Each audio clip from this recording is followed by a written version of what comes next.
guys, so in this video series I'm just gonna show you how I paint the power sword, and I start off by blue tacking and masking the area so that the yellow parts don't get messed up, as you can see here.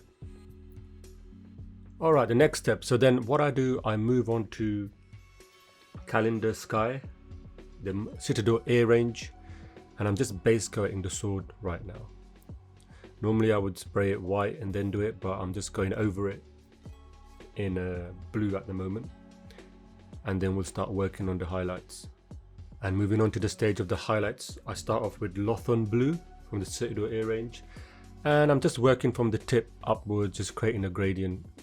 So you just want to do light strokes, little pressure, getting air through first, and then putting the trigger back on the airbrush just to get a little bit of air and paint coming through.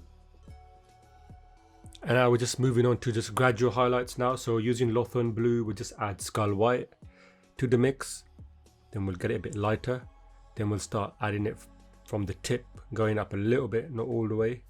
We want to leave that Lothon Blue gradient in that back of the sword.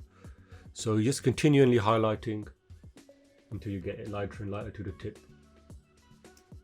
And then the final highlight, we'll just add a bit more white to the mix we already have, and we'll just put it right at the tip, just going around the whole of the sword at the bottom. And that's how you more or less do a little highlight for the sword, power sword. Okay, so I'll see you in the next video. I hope you found this video helpful. If you did, can you like and subscribe? That would be great, and I'll see you in the next video.